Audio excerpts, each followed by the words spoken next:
नमस्कार। बिहार की बात में आपका स्वागत है। मैं हूं पंकज कुमार। इस खास पेशकश में हम चर्चा करने जा रहे हैं कि केंद्र में मोदी की सरकार वक्फ अधिनियम में बड़े संशोधन करने जा रही है और इस सत्र में संसद में संशोधन विधेयक लाने पर विचार किया जा रहा है।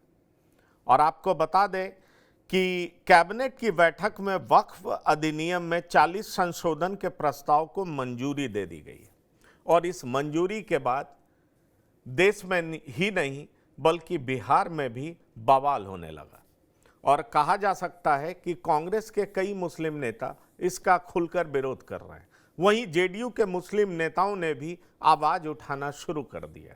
अगर हम तेजस्वी यादव की बात करें तो तेजस्वी यादव ने भी यह कह दिया कि केंद्र सरकार तो सिर्फ वोट के लिए सरकार में बनी हुई है और चीज़ों से उसका कोई मतलब नहीं है, उसका काम सिर्फ हिंदू मुस्लिम करना है। सवाल ये उठता है कि वक्फ अधिनियम में बड़े संशोधन की जरूरत क्यों पड़ गई, और जब बड़े संशोधन की जरूरत है जिसके बारे में सच्चर कमेटी ने भी अनुशंसा की थी, सच्चर कमेटी ने भी कहा था कि वक्फ बोर्ड में संशोधन की जरूरत है, ऐसे में बड़ा सवाल उठता है कि क्या कुछ पार्टियां या कुछ नेता अपने निहित स्वार्थ के लिए इसका विरोध कर रहे हैं या वाकई केंद्र सरकार सिर्फ हिंदू मुस्लिम की राजनीति कर रही है।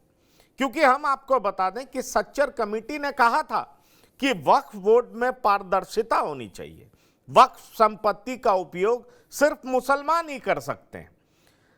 दरअसल भारत में वक्फ संपत्ति दुनिया में सबसे ज्यादा है और 200 करोड़ का भी राजस्व नहीं आ रहा है। यहां तक कि केंद्र सरकार, राज्य सरकार या अदालतें भी इसमें हस्तक्षेप नहीं कर सकती हैं। समझ लीजिए ये कितना पावरफुल है। और वक्फ बोर्ड पर नियंत्रण रखने वालों के अलावा अन्य लोग भी इस कानून के खिलाफ हैं। अगर देश की बात की जाए तो देश में 30 वक्फ बोर्ड हैं और सभी वक्फ संपत्तियों से हर साल 200 करोड़ का राजस्व प्राप्त होने का अनुमान है। और अगर 2013 की बात की जाए तो 2013 में यूपीए की सरकार में वक्फ बोर्ड की शक्तियों को बढ़ा दिया गया था। तो कई तरह की बातें हैं जिस पर हम चर्चा करेंगे, लेकिन पहले आइए आपको सुनवाते हैं कि जीतन राम मांझी क्या कह रहे हैं, शकील अहमद क्या कह रहे हैं और बिहार की राजनीति इसको लेकर के किस तरीके से गरमा रही है। तो आइए पहले सुनते हैं इन दो नेताओं को, फिर हम शुरू करेंगे चर्चा, क्योंकि चर्चा में जुड़ेंगे कुछ मेहमान जो अपनी बातों को सामने रखेंगे। तो आइए पहले सुनते हैं क्या कह रहे हैं ये दोनों नेता। ये पहले होना चाहिए, वक्फ बोर्ड के नाम पर कुछ जो लोग हैं वो गलत काम कर रहे हैं। जिस ज़मीन से कोई मतलब नहीं उस ज़मीन को भी वक्फ बोर्ड की ज़मीन बात कर लेते हैं और नियम ऐसा है कि एक बार वो कह देते हैं कि हाँ ये ज़मीन वक्फ बोर्ड की है तो उसकी कोई सीमाएं नहीं है, मान्यता है कि वो मान लेना पड़ेगा। इस तरह से यहाँ हजारों एकड़ ज़मीन वैसी है जो वक्फ बोर्ड कब्जा किए हुए है, उसका दूसरा उपयोग भी हो सकता है। इसलिए आज समय के तगाजा है कि माइनॉरिटी के जो गरीब तबके के लोग हैं उनके हित में भी अच्छा है कि वक्फ बोर्ड के कानून में परिवर्तन होना चाहिए कि भाई उसका जो लेजिटिमेट चीज़ है, जो हक है वो मिलना चाहिए, न कि उसके नाम पर जो अनाप शनाप कर करके लोग ज़मीन कब्जा कर लेते हैं और दहेज जमाते हैं और गलत अर्निंग करते हैं, वो नहीं होना चाहिए। कोई भी बिल लाए वो जनता के हितैष में होगा, उसके पक्ष में होगा, ऐसी उम्मीद करना ही ठीक नहीं है। क्योंकि पार्टी, व्यक्ति, पार्टी की आइडियोलॉजी सब इतिहास के आईने में सब साफ शफाफ है। और वक्फ के माने हैं दान के, ये दान की प्रॉपर्टीज़ है जो हमारे पुरखों ने, आज भी हम चाहें तो दान कर सकते हैं। मान लीजिए कि हमारा मन करेगा कि हम अपने दौलत को दान कर दें और दान पत्र एक लिखा जाता है, दान करने वाला जो है तो ये वक्फ हो गया तो लगा रहे तो मुसलमान से रिलेटेड, उसको दान कर दीजिए तो तुरंत दिमाग में लगेगा दान है। ये उसी तरह से दान है ये ज़मीनें जिस तरह से हमारे पुरखों ने कई मठों में ज़मीनें दी हैं, विश्वविद्यालयों को दी है, स्कूल में दिया है, कॉलेज में दिया है, तो पुराने लोग थे सब दान करते थे। तो दान की प्रॉपर्टीज़ की देखभाल के लिए, इंतज़ाम करने के लिए बोर्ड बनाया गया, वक्फ बोर्ड बनाया गया हर स्टेट में, और सेंट्रल वक्फ बोर्ड बनाया गया। उसके कुछ काम उसको दिए गए कि जो दान का इतना ज़मीन है, दान का जो काम है, उस दान से, और दानी जो होता है वो लिख के मरता है और उसका विल होता है कि हमारे इस पैसे का इस्तेमाल, इस दौलत का इस्तेमाल आप समाज के अन्य कामों में लगाइएगा। ये उसकी आधारशिला है।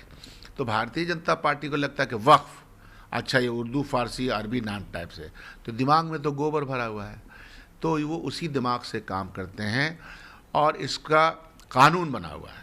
तो भारतीय जनता पार्टी को कानून के ख़िलाफ़ काम करने में मज़ा आता है और वो काम कर रही है। इससे होगा कुछ नहीं। हम लोग तो अपना प्रोटेस्ट करेंगे क्योंकि बिल बना हुआ है। कांग्रेस पार्टी ने जो बनाया था, या फॉर दैट मैटर कोई भी बना सकता है, वो अच्छाई के लिए बना सकता है और बेहतर से बेहतर उसको कैसे मजबूत किया जा सके। लेकिन भारतीय जनता पार्टी कोई बिल लाएगी और उसमें लगेगा कि ये माइनॉरिटीज़ जो है उसकी देख रेख में लगी हुई है, तो उससे छीनो झपटो ये सब उसके मन में रहता है उसके। तो ये देखिए शकील अहमद खां, जी हाँ, ये क्या कह रहे थे और साफ साफ बीजेपी को एक्यूज कर रहे थे, जबकि जो अभी खबरें आ रही हैं, क्योंकि देखिए बिल तो अभी पास हुआ नहीं है, संशोधन क्या किया जाएगा उसको लेकर के बहुत तरह की चर्चा है। लेकिन शकील अहमद खां जो कह रहे थे और जीतन राम मांझी जो कह रहे थे, इन दोनों की बातों में आकाश जमीन का फर्क है। और दरअसल ये सच भी है कि वक्फ अगर जिस जमीन को कह देता है कि ये उसकी जमीन है, फिर वो उसकी हो जाती है। इसको सत्यापन की कोई जरूरत नहीं रहती। कहा जा रहा है कि अब कानून में सत्यापन की आवश्यकता होगी। वक्फ बोर्ड द्वारा किए गए सभी दावों का अनिवार्य और पारदर्शी सत्यापन जरूरी होगा। वक्फ एक्ट की धारा 19 और 14 में बदलाव होगा। इससे केंद्रीय वक्फ परिषद और राज्य वक्फ बोर्ड की संरचना में बदलाव संभव है, ऐसा कहा जा रहा है। वक्फ बोर्ड के फैसले के खिलाफ हाईकोर्ट में जब अपील की जा सकती है, अब अपील की जा सकती है। यह प्रावधान अब तक नहीं था। समझ लीजिए इनके खिलाफ कोई कोर्ट में भी अपील नहीं की जा सकती है, हाईकोर्ट तक में अपील नहीं की जा सकती, लेकिन अब यह प्रावधान रहेगा। चलिए हम चर्चा करते हैं। हमारे साथ जुड़ रहे हैं कुछ मेहमान जिनके पास हम जाएंगे और ये प्रयास करेंगे, समझने का प्रयास करेंगे कि आखिरकार वक्फ बोर्ड में संशोधन को लेकर के दिक्कत क्या है। आरजू खां साहब हैं, आरजेडी के प्रवक्ता हैं, आपका बहुत स्वागत है। हमारे साथ मनीष यादव हैं, जेडीयू के प्रवक्ता हैं, आपका भी बहुत स्वागत है। हमारे साथ डॉक्टर संजय कुमार हैं, राजनीतिक विश्लेषक हैं, आपका भी बहुत स्वागत है। और बीजेपी प्रवक्ता का हम इंतजार कर रहे हैं। तो मैं आपसे ये पूछना चाहूँगा आरजू खां, आपकी पार्टी इसका विरोध कर रही है, क्यों कर रही है? सिर्फ इसलिए कि मुस्लिमों का तुष्टीकरण होता रहे? देखिए ये लाइन और ये थॉट आपका हो सकता है। राष्ट्रीय जनता दल शुरू से कहते आई है एमवाई के साथ माई बाप की भी पार्टी है और ए टू जेड की भी पार्टी है, तो हम सर्वधर्म संपन्न की बात करते हैं। दूसरी बात रही कि जो त्रुटियां, जो खामियां हैं, उस खामियों को ठीक करना चाहिए, हम उसके साथ में हैं। जो कमियां रह गई हैं उसको एकदम आप किसी भी पटल पे ले जाइए और उसको सही करने का काम करिए। दूसरी बात रही वक्फ का मतलब, जो शकील साहब बता रहे थे, वक्फ मतलब होता ही है दान। ये पहले से लोग दान करते आए हैं और आज भी ये चीजें हैं कि आप दान कर सकते हैं। तो ये दान की जमीनों पे गरीब, वंचित, शोषितों का अगर कल्याण होता है वक्फ बोर्ड के जरिए, तो इसमें बुराई क्या है? और अगर इसका राजस्व केंद्र सरकार को और बिहार सरकार को भी जाता है तो भी इसमें क्या बुराई है? सबसे बड़ी बात यह है कि भारतीय जनता पार्टी की नीयत और नियति ठीक नहीं है। ये शुरू से ही ये तुष्टीकरण की राजनीति करती है।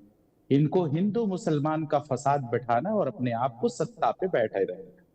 इनको बात करनी चाहिए रोजगार पे, पलायन पे, नहीं, देखिए, चिकित्सा पे, आप मुझे एजुकेशन पे। आप मेरी कुछ बात का जवाब दे दीजिए और मैं आपसे समझ जाऊं तो मैं भी सहमत हो जाऊंगा। मैं आपसे सीखना चाहूंगा। दरअसल क्या यह सच नहीं है कि वक्फ बोर्ड कानून जो है उसको संशोधन की जरूरत है? और इस बात की तरफ इशारा सच्चर कमेटी ने भी किया था। क्या यह सच बात नहीं है? यह बताइए कि वक्फ बोर्ड एक सेकंड, मैं कुछ सवाल पूछ लेता हूं, उसका जवाब आप दीजिए। आपका स्वागत है, यह प्लेटफॉर्म आपके लिए।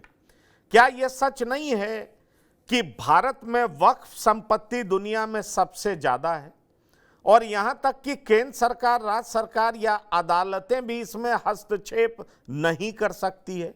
वक्फ बोर्ड पर नियंत्रण रखने वालों के अलावा अन्य लोग भी इस कानून के खिलाफ हैं। क्या यह सच्चाई नहीं है? मैं ये आपसे पूछना चाहता हूं। दुनिया के किसी भी देश में वक्फ बोर्ड के पास इतनी शक्तियां नहीं है, यहां तक कि सऊदी और ओमान में भी ऐसा कानून नहीं। तो फिर सवाल उठता है कि अगर कोई संशोधन हो रहा है और एक कानून के दायरे में लाया जाए, आपको तो कोई चैलेंज भी नहीं कर सकता, कहीं चैलेंज नहीं हो सकता, हाई कोर्ट तक लोग नहीं जा सकते। ऐसे में सवाल उठता, आप जिस जमीन को कह दीजिए ये मेरी जमीन है, मैं आपसे सुनूंगा, मैं अपनी पूरी बात रख दूं, आपसे सुनूंगा मैं। तो आप जिस पे दावा कर देते हैं फिर उस पे कोई ना केस हो सकता है, ना मुकदमा हो सकता है, ना लोग कोर्ट में जा सकते हैं, और आपके पास इतनी ताकतें मिली हुई। क्या आपको नहीं लगता कि इस ताकत का बेजा इस्तेमाल हो सकता है? आपके सारे बातों का मैं एक एक करके जवाब देता हूं। आपने कहा सच्चर कमेटी की बात, तो वही सच्चर कमेटी को एक बार में और कोट करना चाहिए कि सच्चर कमेटी की एक रिपोर्ट आई थी और उसमें कहा गया था कि देश के जो अल्पसंख्यक के जो मुसलमान हैं, स्पेशली मुसलमान, अल्पसंख्यक नहीं, उनका हाल दलितों से भी बुरा है। तो अगर वक्फ बोर्ड दान की हुई जमीनों से उन गरीब, शोषित, वंचितों का अगर उद्धार करती है, अगर उनके लिए काम करती है, तो इसमें क्या बुराई है? और अगर किसी का दान करने का मन है जमीन के, वक्फ बोर्ड के नाम पे अगर दान करती है, जैसा कि मैं बता रहा हूं, वक्फ मतलब दान होता है, तो क्या कोई ऐसा कानून है कि आप उस दान की प्रक्रिया को रोक सकते हैं? हाँ, अगर कोई कमियां हैं, अगर कोई खामियां हैं, उसका सही से उपयोग नहीं किया जा रहा है, उसके लिए कुछ जरूरतें हैं और वाकई में सरकार करके दिखाना चाहती है, तो उसका स्वागत है। लेकिन आप अगर सिर्फ हिंदू मुसलमान का झगड़ा लगाना चाहते हैं, तो उसके लिए हम सहमत नहीं हैं, क्योंकि आपका ये शुरू से रहा है, 2014 से पहले और 2014 के बाद यही। आपने ज्वलंत मुद्दों पे बात नहीं की, आपने देश की जो सही बातें हैं उस पे आपने बात नहीं की, आप हिंदू मुसलमान करते हैं। तो इसलिए मैं कह रहा हूं कि इसमें इनकी बातों में विरोधाभास है। मैं आपकी बात का जवाब देना चाहूंगा और फिर मैं चाहूंगा डॉक्टर संजय आए हमारे साथ। माफ करिएगा, नीतीश कुमार और बीजेपी के राज्य में बिहार में एक भी दंगे नहीं हुए, ये मैं ऑन रिकॉर्ड आपसे कह रहा हूं। थोड़ी बहुत दिक्कत जो हुई है, एक दिन का भी कर्फ्यू नहीं लगा। नवादा में लगा था, उस समय भी ब्रेड और दूध मिल रहा था। मैं कोई जेडीयू का प्रवक्ता नहीं हूं, पर मैं ये हकीकत बताना चाहता हूं। कांग्रेस के शासन में भागलपुर दंगे हुए और कामेश्वर यादव जैसे लोगों को कौन पुरस्कृत कर रहा था? आरजेडी के महानुभाव। मैं आपका जवाब चाहूंगा आरजू खान साहब, किसने स्पीडी ट्रायल कराया, किसने उनको सजा दिलाई? मैं ये जानना चाहूंगा किस सरकार ने दिलाई? आखिरकार कब तक मुस्लिमों को डरा करके ये कहते रहेंगे कि तुम असुरक्षित हो और इसलिए तुम हमें वोट दो? ये मैं क्यों डराने जाऊं? नहीं, ये बताइए, मैं आपसे पूछता हूं, भागलपुर का दंगा किसके शासन में हुआ था? भागलपुर का दंगा किसके शासन में हुआ था? बिहार का सबसे बड़ा दंगा किसके शासन में हुआ था? आरजू खान साहब जरा इस पे जवाब दें। आप कह रहे हैं हिंदू मुसलमान, मैं ये पूछना चाहता हूं आपसे। मैं भारतीय जनता पार्टी को आईना दिखा रहा हूं, इसमें आप सपोर्टिव रोल में ना आए पंकज जी। और आप ये जानते हैं, आप मीडिया चौथे स्तंभ है, आप बताइए कि क्या ये हिंदू मुस्लिम की तुष्टीकरण की राजनीति भारतीय जनता पार्टी करती है या राष्ट्रीय जनता दल करती है? मैं ये सवाल बिहार में आज तक गिरिराज सिंह ने क्या किया है, आज तक अश्वनी चौबे ने क्या किया है? इनके वक्तव्यों को कभी आपने सुना? आपने कभी उस पे अंकुश लगाने की कोशिश की? तो यही तो कहते हैं, और यही तक नहीं, इस चुनावी सभा को संबोधित करते हुए यही कह रहे थे ना, 400 पार लाइए, हम संविधान बदल देंगे। आप बोलिए कि नहीं, वो भी राष्ट्रीय जनता दल करती है। ये अतीत के कंबल में मुंह छिपाने से कुछ नहीं होगा। 2024 में हम जी रहे हैं, उस पर सवाल उठना चाहिए। वक्फ का मतलब होता है दान की हुई जमीन, और दान की हुई जमीनों से भी अगर राजस्व केंद्र सरकार और बिहार सरकार को मिलता है, नहीं, तो अगर दान की हुई जमीन से आपकी स्थिति बद से बदतर क्यों हो रही है, सवाल ये उठ रहा है। वही सच्चर कमेटी जब आपको कहता है कि आपकी स्थिति दलितों से भी बदतर है, तो ये बोर्ड करता क्या है? सवाल ये है, ये बोर्ड क्या कानून और संविधान से ऊपर है? 2013 में यूपीए ने क्यों इसको असीमित ताकत दे दी? ये देश जानना तो चाहेगा डॉक्टर संजय। सवाल ये है। और आरजू खां साहब, एक बात मैं आपसे पूछना चाहूंगा। अतीत के आईने में ही आपका चाल चलन चरित्र परखा जाएगा कि आपने अतीत में कैसा गवर्नेंस दिया, अतीत में दंगे हुए या नहीं हुए। क्या वाकई आपकी पार्टी मुस्लिमों की रहनुमा है? तभी मानी जाएगी जब आपके सरकार में मुस्लिमों को समुचित सुरक्षा मिला होगा। केवल आप डरा करके नैरेटिव सेट नहीं कर सकते। ये बात आप जान लीजिए। मैं वही बात आपसे कह रहा हूं। कोई भी पार्टी मैं वही बात तो कह रहा हूं। आपसे करती है। मैं वही बात आपको कह रहा हूं, मैं आपको आईना दिखा रहा हूं कि ये नहीं, मुझे मैं अब बीजेपी के प्रवक्ता नहीं आए, मैं उनसे ये सवाल करूंगा, लेकिन मैं ये सवाल भारतीय जनता पार्टी के वक्त नहीं, किसकी लिंचिंग बिहार में हुई? बिहार में किसकी लिंचिंग हुई? के नाम पे, बजरंग दल के नाम पे ये सब हुआ। बिहार में लिंचिंग किसकी हुई? आरजू खां साहब, बिहार में लिंचिंग किसकी हुई बताइए? जेडीयू के प्रवक्ता हैं, जवाब देंगे। अभी स्टेशन पे फुरकान को मार दिया जाता है, उसकी पेट की आंत निकाल दी जाती है मारते मारते। आपको ये क्या लग रहा है? रेलवे में जीआरपी का आदमी 3 दाढ़ी वालों को देख के गोली मार देता है। ये आईना नहीं दिखाऊं तो मैं क्या करूं? ये किसके वक्त में हो रहा है? आप बताइए। आप इसको भी पटल पे लेके आइए और बताइए कि क्यों आपको नहीं, ये बताइए। बस और डराने का काम हम कर रहे हैं। नहीं, ये डराने का काम हम कर रहे हैं पंकज जी। अब आपने बोल दिया, आप मुझे जवाब देने का मौका देंगे? नहीं, अब आप मुझे बोलने का मौका देंगे? मुझे बोलने का मौका देंगे? अधिकार है। जो दो आप केस आप बता रहे हैं, मैं बिल्कुल सहमत हूं, लेकिन वो धर्म को देख करके ऐसा नहीं किया गया था। ये लॉ एंड ऑर्डर का मसला है।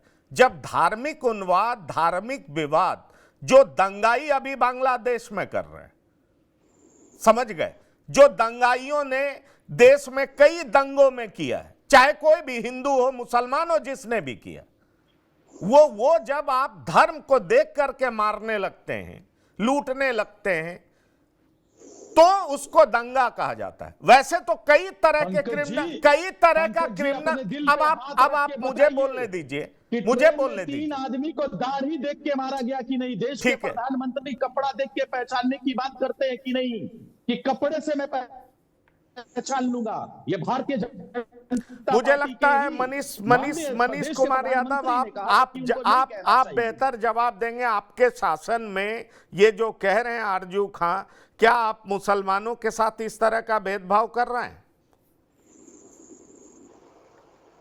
अनम्यूट करिए।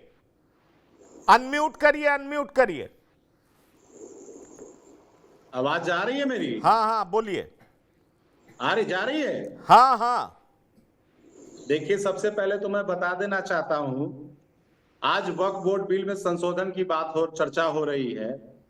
बिहार में जो वक्फ बोर्ड है, वो तो पूरे भारत में एक रोल मॉडल के रूप में ये पेश करता है।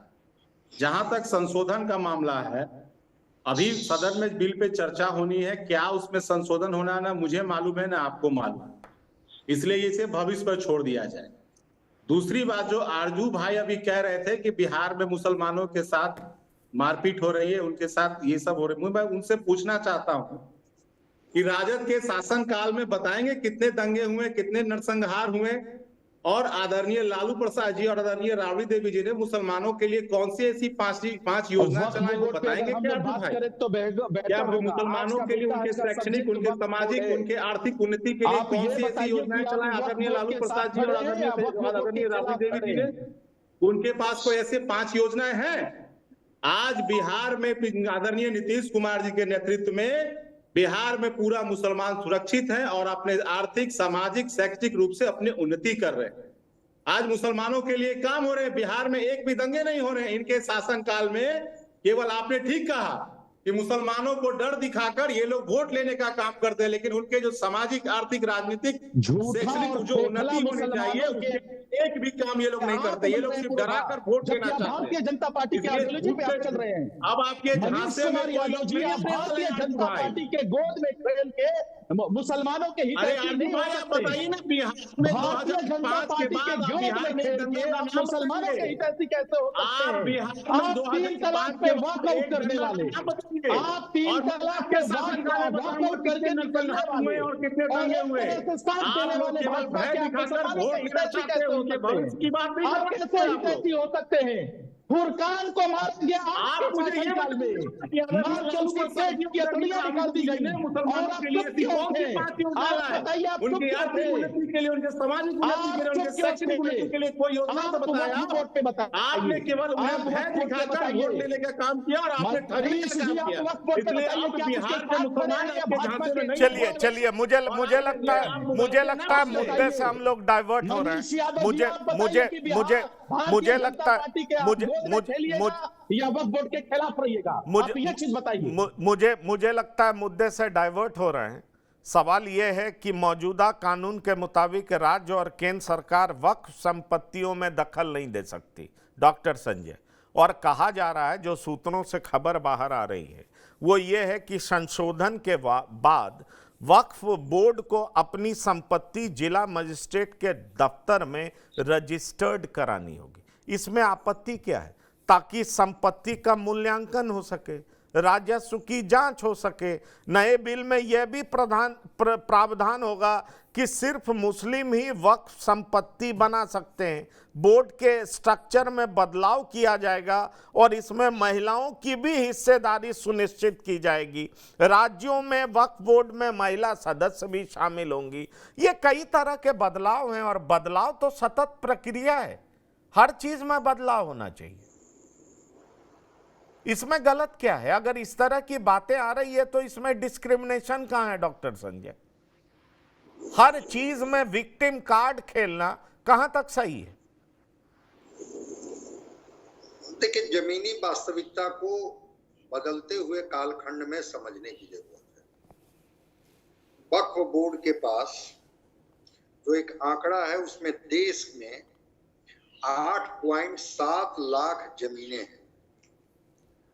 उनका रकबा अगर कहिएगा तो 9.4 लाख एकड़ में वो फैली हुई है।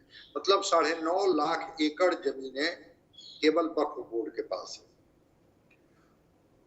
वो माना जाता है कि 1.2 लाख करोड़ की संपत्ति का मालिक है वक्फ बोर्ड। और जो मूल सवाल आपके हैं, उस मूल सवाल पर मैं आता हूं कि अगर प्रबंधन, जिनको भी वक्फ बोर्ड ने प्रबंधन की जिम्मेवारी दे रखी है, अगर उनका प्रबंधन ठीक नहीं है, ठीक से वो वक्फ बोर्ड की संपत्ति का प्रबंधन नहीं कर रहे हैं। अतिक्रमण का भी आरोप है कि वक्फ बोर्ड की जमीन पर लोग अतिक्रमण किए हुए हैं।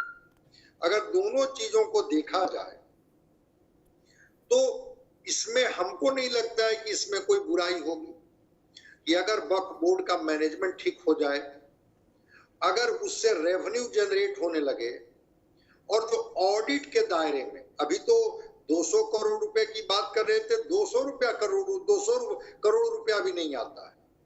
तो आप अपने देश की भौगोलिक सीमा तो बदल नहीं सकते हैं, आपके पास जो जमीनें हैं, चाहे वो मठ की जमीन हो, वक्फ बोर्ड की जमीन हो, निजी जमीन हो, सरकारी जमीन हो, है तो वो राष्ट्र की ही संपत्ति। अगर वो संपत्ति है, किसी ने दान ही दिया, उसका सदुपयोग हो रहा है, उसका दुरुपयोग हो रहा है, उसके प्रबंधक उसका गलत इस्तेमाल कर रहे हैं, क्या इस बात को लेकर के थोड़ा ट्रांसपेरेंट होने की जरूरत नहीं है? वो जमीन छीनी कहाँ किसी से जा रही है या किन्हीं को दी कहाँ जा रही है? ये कहा जा रहा है कि क्या उसका प्रबंधन इस तरह से हो रहा है?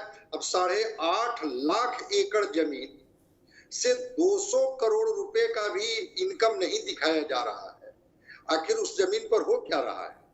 अभी शकील अहमद खान साहब बोल रहे थे ना कि जिन्होंने भी दान किया, उन्होंने अपने बिल में ये भी मेंशन किया कि इस संपत्ति का उपयोग सदुपयोग आप किस लिए करेंगे।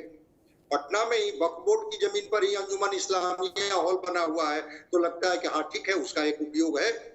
लेकिन अगर एक मैनेजर आपने नियुक्त कर दिया और वो मैनेजर बस इस वजह से कि चूंकि हमको वक्फ बोर्ड ने नियुक्त कर दिया है और हम अब पूरे इस संपत्ति का जिस तरह से चाहे बंद करें। सच्चर कमेटी की रिपोर्ट तो हम लोग जब पढ़ेंगे तो बिल्कुल सही कहा कि दलितों से भी जो खराब स्थिति है मुसलमानों की, वो सच्चर कमेटी की रिपोर्ट तो शायद कोई पार्टियां छूना नहीं चाहती है। वहां पर उनकी जमीनी हकीकत सामने आने लगती है कि उनका एजुकेशन से लेकर के और जो पर डे का उनका इनकम है। लेकिन मैं कह रहा हूं कि थोड़ा व्यवहारिक होना पड़ेगा। इसको हिंदू मुसलमान न बनाया जाए, इसको भाजपा राजद कांग्रेस न बनाया जाए।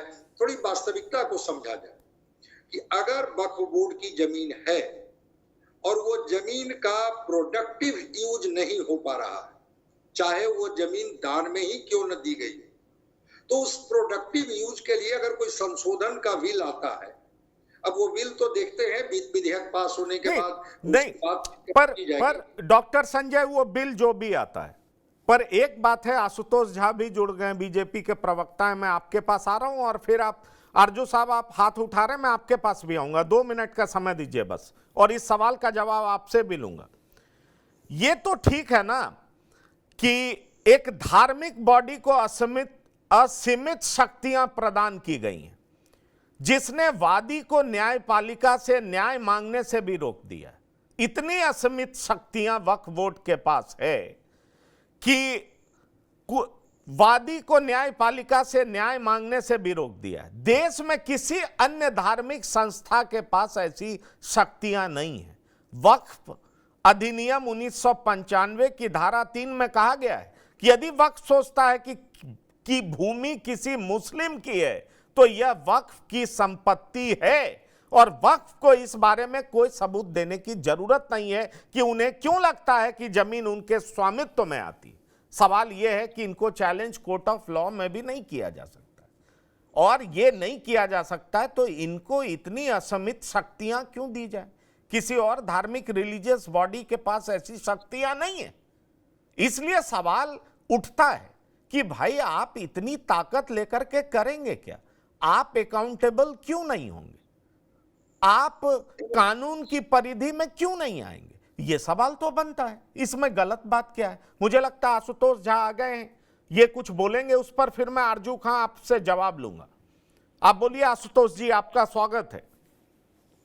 देखिए, आजादी के बाद से ही मुस्लिम तुष्टीकरण की राजनीति इस देश के अंदर हावी। पंडित नेहरू से लेकर के जितने भी कांग्रेस के प्रधानमंत्री बने, उन्होंने केवल मुस्लिम तुष्टीकरण की राजनीति ही देश के अंदर स्थापित करने का काम किया है। नरेंद्र मोदी की सरकार ने देश के अंदर एक एक व्यक्ति का विकास किया, वोट के दृष्टिकोण से नहीं, उसके देश का विकास में एक एक व्यक्ति की सहभागिता हो, इसलिए नरेंद्र मोदी ने उसकी भूमिका तय किया। आप इस बात को समझिए, जहां तक मुस्लिम तुष्टीकरण की बात है कि रामपुर के ही उत्तर प्रदेश के अंदर रामपुर एक जिला है जिसमें एक बूथ है, बूथ पर 22-23 लोगों को क्या कहते हैं प्रधानमंत्री आवास योजना मिला, वो बहुल क्षेत्र था, लेकिन वहां से एक भी वोट भारतीय जनता पार्टी को नहीं मिला। सवाल इस बात को भी भारतीय जनता पार्टी को कोई ऐतराज नहीं है कि आपको हमने आवास दिया और आपने हमको वोट नहीं दिया। इससे भारतीय जनता पार्टी को कोई मतलब नहीं है, क्योंकि भारतीय जनता पार्टी एक एक व्यक्ति का विकास इस देश के अंदर करना चाहती है। लेकिन सबसे बड़ी बात है, जहां वक्फ बोर्ड की बात है, तो समय के साथ तो ऐसी परिस्थितियों का निर्माण होता है कि सरकार को निश्चित तौर पर उस पर विवेचना करना चाहिए। वक्फ बोर्ड ने जो संपत्ति देश के अंदर अर्जित की है, जो प्रदेश के अंदर अर्जित की है, उसका निश्चित तौर पर निर्णय होना चाहिए, उसका विश्लेषण होना चाहिए कि उस संपत्ति का यूज क्या कर रहा है और वक्फ बोर्ड किस तरीके से संपत्ति को हासिल करने का प्रयास करती है कि किसी जमीन पर हाथ रख दिया तो वक्फ बोर्ड की संपत्ति हो गई। इस बात को लेकर के ऐतराज निश्चित तौर पर होना चाहिए। आखिर वक्फ बोर्ड की संपत्ति का उपयोग समाज हित में, जनहित में होता है क्या, पहले इस बात पर भी सरकार को गौर करना चाहिए और यदि कोई संशोधन देश के अंदर ऐसा आता है तो देश की जनता को स्वागत करना चाहिए। आरजू खान साहब जवाब दीजिए, इसमें गलत क्या है जो आशुतोष झा कह रहे हैं? चलिए आप तुष्टीकरण से ऐतराज कर सकते हैं, लेकिन और सारी बातों में गलतियां क्या है, आपका कहां पे ऐतराज है, मैं ये समझना सबसे बड़ा चीज ये है, सबसे बड़ा चीज ये है, ये जो परसेप्शन फैलाया जा रहा है कि वक्फ बोर्ड जिस जमीन पे हाथ रख देती है और कह देती है कि ये जमीन मेरा है तो ये उसका हो जाता है, इससे बड़ा परसेप्शन कुछ नहीं हो सकता है। ये बहुत बड़ा झूठ फैलाया है। तो लगता है आप नेटवर्क से बाहर चले गए, इसलिए आपकी आवाज, हाँ आप बोलिए, आप सुन रहे हैं? हाँ बोलिए। और देश के प्रधानमंत्री जिस तरीके से ये बता रहे थे भाई साहब कि उन्होंने A to Z सबके लिए काम किया है, लेकिन ये बताएं कि किस तरीके से मुसलमानों के खिलाफ जहर उगला जाता है, एक वर्ग के खिलाफ जहर उगला जाते हैं। प्रधानमंत्री जी खुद भूल जाते हैं और उनके नेता और उनके मंत्री भूल जाते हैं कि वो भी इस देश के अंश है, इस देश के हिस्से हैं। इसलिए इनकी मानसिकता पे और इनके दिए गए बयानों पे हमको संशय रहता है। आप एकदम करिए ट्रांसपेरेंसी से आप जो है इस पे बात करिए, हमको कोई परेशानी नहीं है। आप उसमें कुछ भी करिए, क्लीन एंड क्लियरिटी होनी चाहिए, इससे भी हमको कोई इनकार नहीं है। लेकिन ये जो परसेप्शन फैलाया जा रहा है, क्या किसी की जमीन हड़प ली गई है? वो दान की गई जमीन है। और आप 9,000 या 10,000 एकड़ की जो बात करते हैं ना, वो किसी का कब्जा नहीं किया गया, उसको दान में मिला है। हाँ, अगर आपके पास एविडेंस है तो उस जमीन को ले लीजिए, ये प्रावधान है कानून। और ये कहना ये ठीक नहीं है, उचित नहीं है। और जो जनता दल यूनाइटेड के मेरे भाई साहब ने कहा, मैं सीधा सा एकदम स्टैंड में ये जानना चाहता हूं कि ये वक्फ बोर्ड के साथ है या वक्फ बोर्ड के खिलाफ है। जो आने वाला है, जो ट्रांसपेरेंसी होने वाली है, वो होनी चाहिए, हम उसके पक्षधर हैं। लेकिन ये परसेप्शन न फैलाया जाए कि जिसकी जमीन है हड़प ली गई, रख ली गई। और वो क्योंकि वो देश में रिवेन्यू देता है, वो देश के गरीब, वंचित और शोषितों की आवाज है वक्फ बोर्ड, और उसके जरिए उनकी शिक्षा दीक्षा तय होती है, उनकी शादी और बीमारी और इलाज तय होता है। ये चीज सबको जानना चाहिए। मनीष यादव आप सुन रहे हैं क्या? मनीष जी आप हैं क्या साथ? नहीं है। आशुतोष झा आप जवाब देंगे जो ये कह रहे हैं। आशुतोष जी आप सुन रहे हैं? मुझे लगता है हाँ। डॉक्टर संजय कुमार जी, सवाल आपके क्या है? सवाल ये है, आरजू खान जो कह रहे हैं कि वक्फ बोर्ड के बारे में ये जो परसेप्शन बनाया गया है कि वो जिस जमीन पर हाथ रख देती है वो उसका हो जाता है, ये परसेप्शन बिल्कुल गलत है। और दूसरा, वो सीधा सीधा जेडीयू को राजनीतिक तरीके से घेरने का प्रयास कर रहे हैं कि आप वक्फ बोर्ड के साथ हैं या विरोध में हैं, वो क्लियर करिए।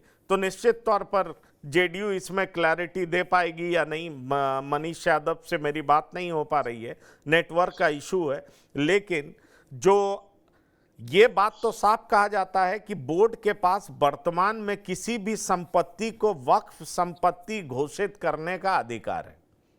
ये बात तो पब्लिक डोमेन में है। तर्क यह दिया जाता है कि यह संपत्ति किसी जरूरतमंद मुस्लिम की भलाई के लिए होगी। हालांकि देखा गया है कि प्रभावशाली लोग इन संपत्ति को अपने फायदे के लिए इस्तेमाल कर रहे हैं।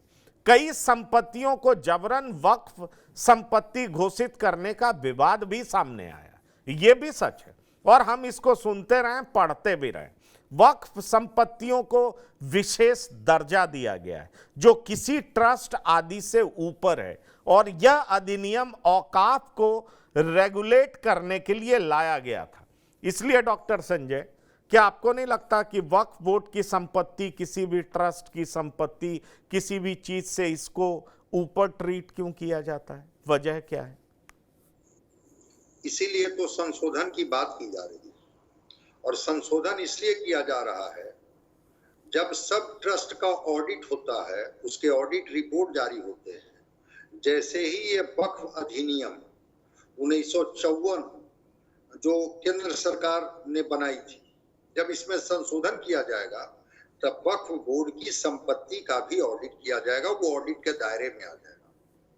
जो उनके मैनेजर हैं, उन मैनेजर के कामकाज को भी तो दुरुस्त किया जाएगा कि वो वक्फ बोर्ड की जमीन का क्या उनकी आय है, उस आय का वो कहां कहां खर्च करते हैं, जिसकी बात की जा रही थी कि बिल्कुल हम ट्रांसपेरेंसी के साथ हैं कि चीजें ट्रांसपेरेंट होनी चाहिए। जिला मुख्यालयों के राजस्व विभाग में वो जमीन पंजीकृत कराना होगा कि भाई इतनी जमीन जो है वो वक्फ बोर्ड के पास है, और इस वक्फ बोर्ड की संपत्ति के से ये वेलफेयर के काम हम करते हैं। चीजें ट्रांसपेरेंट होगी, जैसे ही उसका ऑडिट होने लगेगा, ट्रांसपेरेंट हो लगेगा कि इसकी आय क्या है और हम खर्च कहाँ करते हैं। तो ट्रांसपेरेंसी तो होनी ही चाहिए। अभी तक तो ऑडिट नहीं होता था, वक्फ बोर्ड की जमीन का कोई ऑडिट नहीं होता था। देखिए, मैं एक सेक्शन बता रहा हूं, मुझे लगता है अर्जू खान साहब सुन रहे होंगे। वक्फ एक्ट का सेक्शन 85 कहता है कि इसके फैसले को हाईकोर्ट या सुप्रीम कोर्ट में भी चुनौती नहीं दी जा सकती है। अगर बोर्ड किसी संपत्ति पर अपना दावा कर दे तो इसके उलट साबित करना काफी मुश्किल हो जाता है। अब तक वक्फ प्रॉपर्टी की ना तो राज्य, ना केंद्र सरकार और ना अदालत जांच कर पाती है। मांग उठाई गई कि इस तरह की कमेटी होनी चाहिए जो रेवेन्यू की जांच करे, वक्फ में ट्रांसपेरेंसी हो, वक्फ प्रॉपर्टी सिर्फ मुस्लिमों के भले के लिए होनी चाहिए। ठीक है, आम मुस्लिम कह रहा है कि एक तरह से एक माफिया वक्फ बोर्ड को कैप्चर कर चुका है। यदि किसी महिला को तलाक दे दिया और उसके बच्चे हैं तो तलाकशुदा महिला के पास अपने बच्चे को देखने की कोई व्यवस्था नहीं। तो सवाल ये उठता है, मैंने तो आपको सेक्शन 85 पढ़ करके सुना दिया कि इस फैसले को हाई कोर्ट या सुप्रीम कोर्ट में भी चुनौती नहीं दी जा सकती है। कोई और ऐसा मसला है क्या आशुतोष झा जिसको लेकर के हम हाई कोर्ट या सुप्रीम कोर्ट नहीं जा सकते हैं? आशुतोष झा, क्या आप मुझे सुन पा रहे हैं? मुझे लग रहा है बेहतर जवाब देंगे आरजू खान साहब। मैं आपसे ही ये सवाल करना चाहूंगा, क्या वक्फ एक्ट सेक्शन 85 जो है ये नहीं कहता है कि इसके फैसले को हाई कोर्ट या सुप्रीम कोर्ट में भी चुनौती नहीं दी जा सकती है? मैं जानना चाहूंगा, मैं जो थोड़ा बहुत इधर उधर पढ़ता हूं, जो जानता हूं, मैं चाहता हूं कि आपसे पुष्टि करें। एकदम दी जा सकती है। ये संवैधानिक प्रक्रिया है और इस प्रक्रिया के हिसाब से कोई भी चाह सकता है कोर्ट में अपनी बातें जो है वो रख सकता है कोर्ट के पटल पे। इससे किसने रोका है? इससे किसी ने नहीं रोका है। और दूसरी बात जो इन्होंने कहा ट्रांसपेरेंसी की, मैं उसके साथ में हूं। और इस तरह के लोग हर वर्ग में पाए जाते हैं, जो कुछ होते हैं किसी जगहों पे कब्जा किए होते हैं, गरीबों को जो है वो उनका हक नहीं देने पाते, उनके मारने की कोशिश करते हैं। तो इसकी जांच हो, इससे कहां किसी को इनकार है। मैं तो वो चीजें लगातार आपके न्यूज पे कह रहा हूं, आपके पोर्टल पे मैं कह रहा हूं। तो इस तरह के सिर्फ वक्फ बोर्ड में ही ये चीजें क्यों दिखाई दी?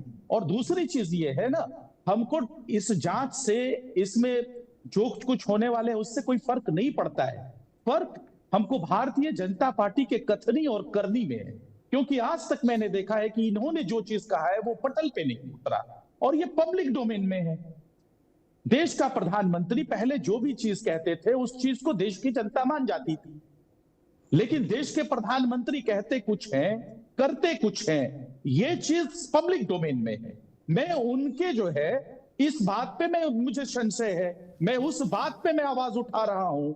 ट्रांसपेरेंसी की बात रही, आप ट्रांसपेरेंसी की एक जांच करिए, समीक्षा करिए, आप जांच टीम आयुक्त करिए, उस पर बैठाइए, इससे कहां ये है। लेकिन ये कहीं सिर्फ राजनीतिक एजेंडा तो नहीं है, मेरा सवाल इस पे है, क्योंकि आज तक यही हम देखते आए हैं। 2014 से 2024 इस देश में हिंदू मुसलमान तुष्टीकरण की राजनीति ये आरजू खां, आप ये सवाल उठा सकते हैं, इससे आपको कोई रोक नहीं सकता है। लेकिन मैं कुछ फैक्ट्स आपके सामने रख रहा हूं।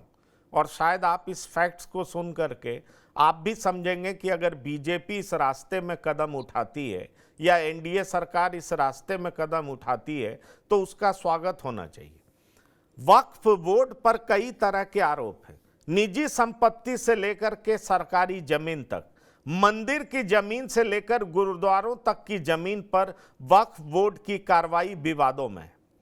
अब आपको बताते हैं 2009 तक 4 लाख एकड़ तक की 3 लाख रजिस्टर्ड वक्फ संपत्तियां थीं और आज की तारीख में 8 लाख एकड़ भूमि में फैली 8,72,292 से ज्यादा रजिस्टर्ड वक्फ की अचल संपत्तियां, यानी 13 साल में वक्फ की जमीन दोगुनी हो गई।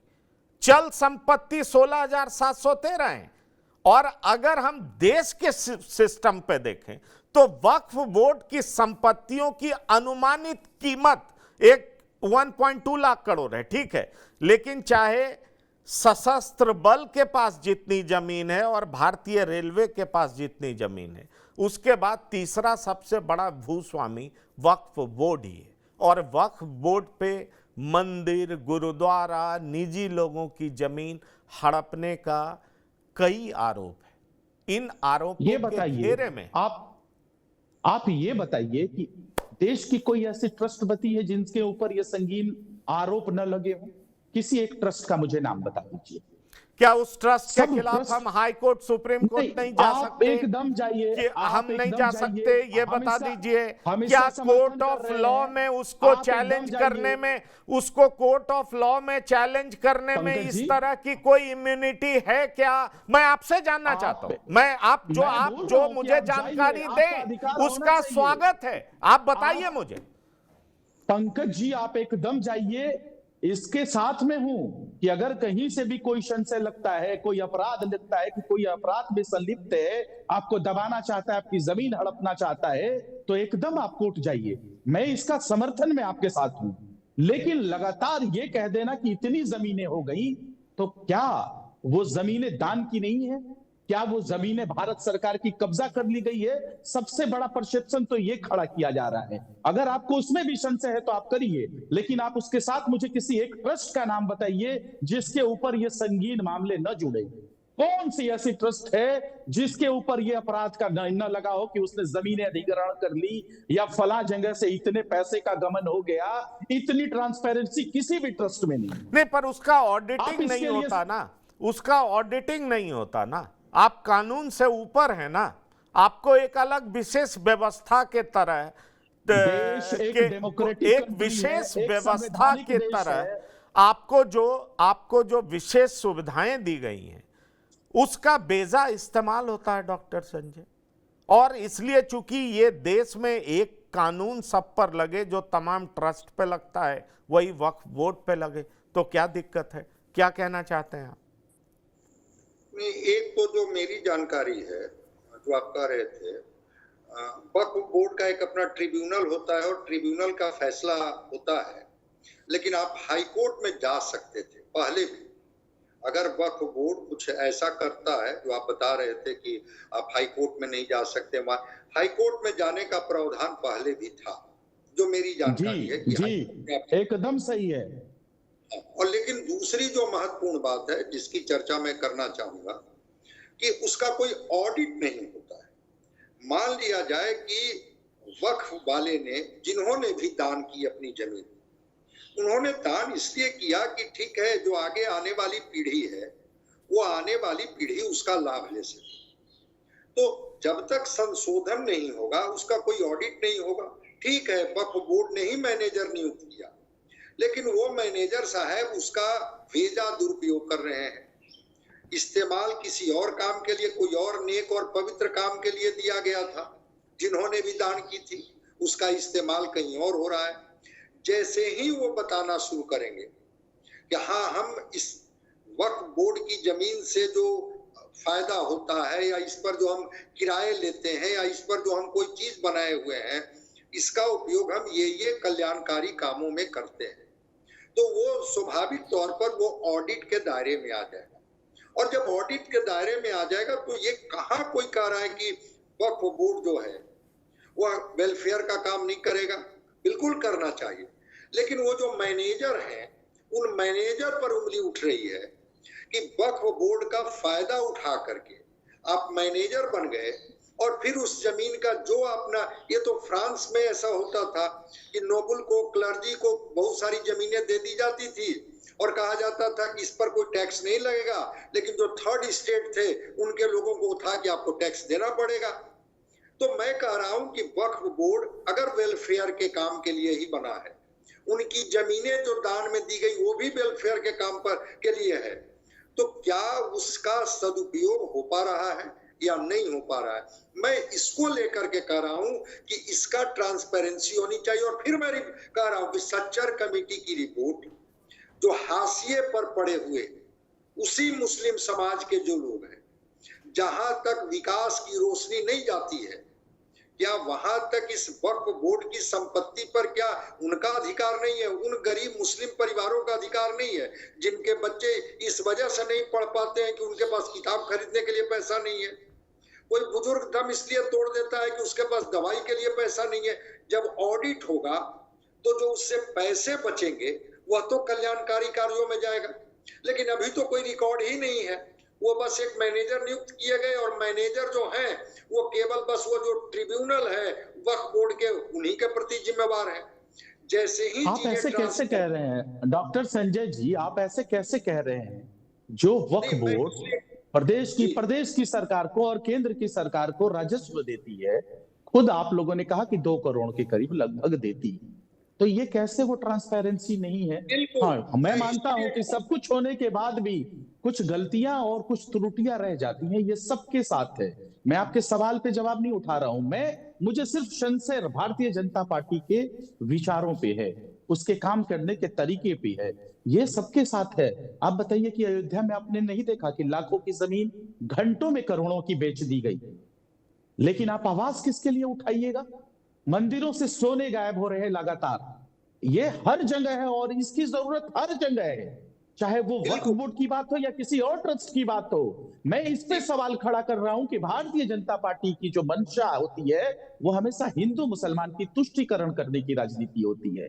आप एकदम ट्रांसपेरेंसी कीजिए, लेकिन ये परसेप्शन मत फैलाइए कि वक्फ बोर्ड जहां हाथ रख दी वो जमीनें उसकी हो गई। वक्फ बोर्ड ने किसी का जमीन अगर कब्जा किया है तो आप उसके लिए हाईकोर्ट जा सकते थे पहले भी, आज भी जाइए, ये आपका संवैधानिक अधिकार है, लेकिन आप परसेप्शन मत फैलाइए, आप परसेप्शन मत फैलाइए। और ये जमीन किसी की हड़पी हुई जमीन नहीं है, अगर है तो उसके सामने कोई आकर तथ्य रखे संविधान के पटल पे। ये मेरे बात का सिर्फ यही कहना है। नहीं, मैं एक चीज मैं समझना चाहता हूं, सब लोग इससे सहमत होंगे। 9.5 लाख एकड़ जमीन, क्या 9.5 लाख एकड़ जमीन से मात्र 200 करोड़ रुपए का रेवेन्यू जनरेट होता है?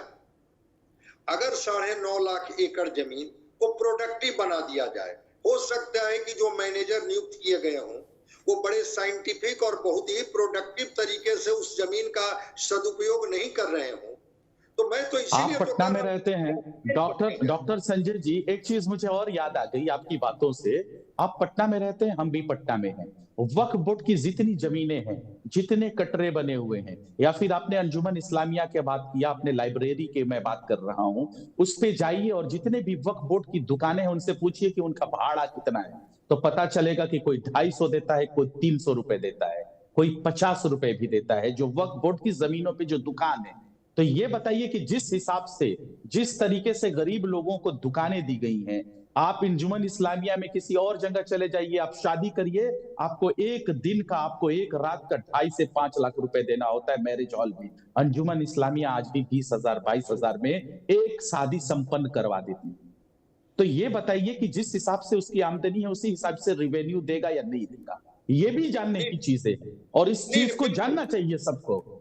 नहीं, मैं बता रहा हूं, बदलते वक्त में जब वो दुकानें अलॉट की गई, अगर उस दुकान की आमदनी 500 रुपए थी और उनको किराया 50 रुपया देना पड़ता था, बिल्कुल मैं सहमत हूं कि वैसे लोगों को मदद की जानी चाहिए।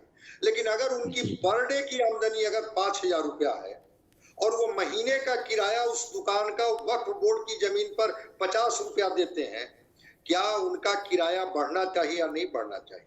रेवेन्यू तो आसमान से तो आएगा नहीं, हम लोग सब लोग हिंदुस्तानी हैं, वो मठ की जमीन हो या वक्फ की जमीन हो, अगर वो आमदनी उनकी बढ़ी, उनकी ताकत बढ़ी, उनकी आर्थिक समृद्धि बढ़ी, तो आर्थिक समृद्धि का लाभ लेने का अधिकार वक्फ को है कि नहीं है?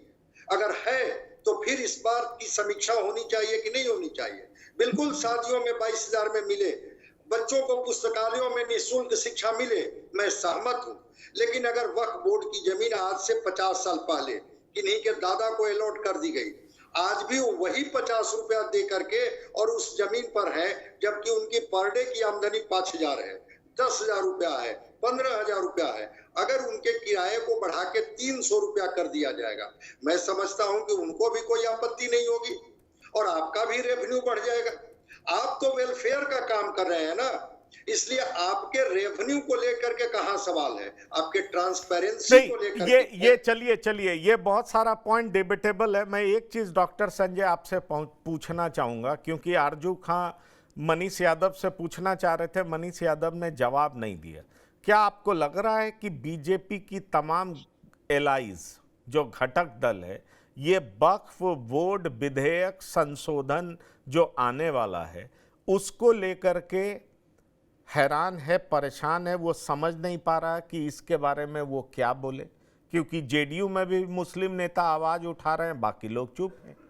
अगर आप जीतन राम मांझी की बात करें तो उन्होंने खुल करके बात की है, लेकिन आप तमाम लोगों को देखें, चिराग पासवान भी इस पर चुप हैं। क्या आपको लग रहा है कि एनडीए के भीतर भारी बवाल है इसको लेकर के?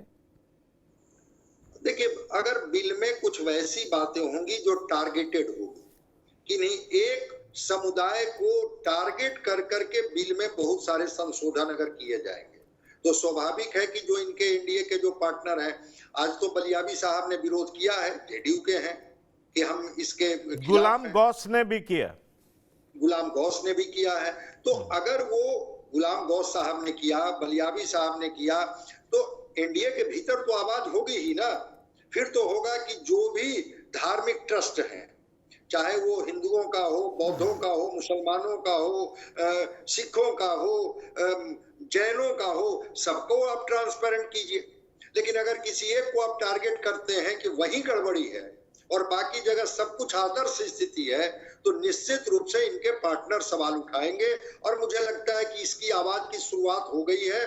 शायद जेडीयू भी इनके फैसले पर कितना सहमत होगी, असहमत होगी, थोड़ा हम लोगों को बिल को और आ जाने दीजिए सामने कि वो जो कैबिनेट में जिस बिल को मंजूरी मिली है, संशोधन बिल को, ये पार्लियामेंट में उसको किस रूप में रखते हैं। ठीक है, चलिए आरजू खां साहब, आपने अपने वैल्यूएबल इनपुट्स दिए, आपका बहुत बहुत धन्यवाद। डॉक्टर संजय, आपका भी बहुत बहुत धन्यवाद। आशुतोष झा, मनीष कुमार यादव, ये दोनों भी पधारे बिहार की बात में, आप लोगों का भी बहुत बहुत धन्यवाद और शुक्रिया। तो बिहार की बात में इतना ही। इस बिल को लेकर के जिस तरीके से एनडीए में बवाल मचा है और बवाल मचने की उम्मीद है, क्योंकि कुछ पार्टियां इस पर चुप्पी साधी हुई हैं, तो वहीं उनके मुस्लिम नेता इसको लेकर के अपनी प्रतिक्रिया दे रहे हैं। तो सवाल ये उठता है कि इस बिल पर क्या एनडीए एकजुट रह सकेगी, इसको लेकर के एक गंभीर सवाल उठ रहे हैं। बिहार की बात में इतना ही। ताज़ा तरीन खबरों के लिए आप लगातार देखते रहिए TV9। धन्यवाद, नमस्कार।